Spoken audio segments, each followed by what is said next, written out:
আসসালামু আলাইকুম, কেমন আছেন সুপ্রিয় দর্শক? আজকে আমি রান্না করব গরুর মাংস বুটের ডাল দিয়ে। আমি অবশ্য এটা নিয়েছি মাথার মাংস। মাথার মাংসটা একটু তেল তেল থাকে, অন্যরকম থাকে।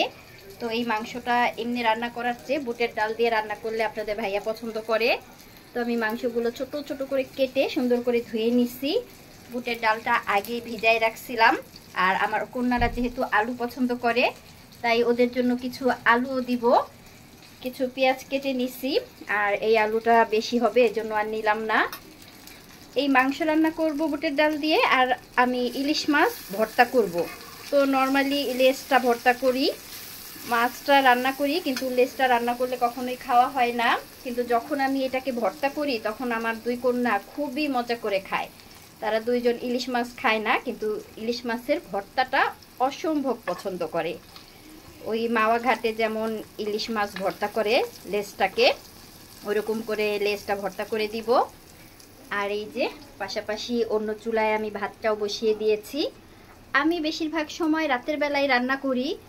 রাতের বেলা গরম গরম রান্না করে চারজন একসাথে খাই। দিনে দেখা গেছে চারজন একসাথে খুব একটা খাওয়া হয় না, আর এই জন্যই রাতে রান্নাটা করি। ইলিশ মাছের সাথে আমি কিছু শুকনো মরিচ তো ভেজে নিলাম, আর পেঁয়াজ আগেই কেটে রাখছি। ভাতটা আমার বলক চলে আসছে। পেঁয়াজগুলো আমি আগেই কেটে ফেলছিলাম, কিন্তু মাছ ভর্তার জন্য পেঁয়াজ একদম চিকন চিকন করে কাটতে হয়, তো আমার মনে ছিল না। এখন আপনাদের ভাইয়া এগুলোকে আমাকে একদম চাকু দিয়ে কুমা করে দিতেছে। আর এই যে এটা যেহেতু মাথার মাংস, এই জন্য আমি এটাকে একটু জাল দিতেছি লবণ দিয়ে। একটু ভেজে রান্না করলে মাথার মাংসটা খেতে ভালো লাগে। ভাত বলক চলে আসছে, এখন তো ভাতটাকেও মাছ ঝরাইতে হবে। মাংসটা আমি একটু ভাইজা নিচ্ছি, এই যে তেল বের হয়েছে, আবার একটু তেলও দিচ্ছি।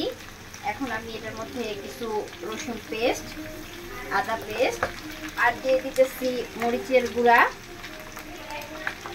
হলুদের গুঁড়া, আর এই হচ্ছে জিরার গুঁড়া, ভাজা জিরার গুঁড়া, আর এটা হচ্ছে গরম মশলা গুঁড়া। তো মাংসটাকে একটু কষানো হবে। আর দিয়ে দিলাম পেঁয়াজ।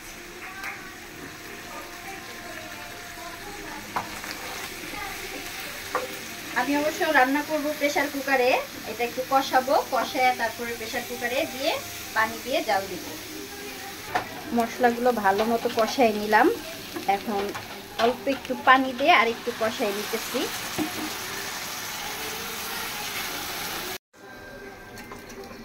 মাংসটা কষানো শেষ। এখন প্রেসার কুকারে সবকিছু দিয়ে অল্প পানি দিয়ে তারপরে ঢাকনা দিয়ে দিব। আলু আর ডালও একসাথে দিয়ে দিলাম, একসাথে সিদ্ধ হয়ে যাবে।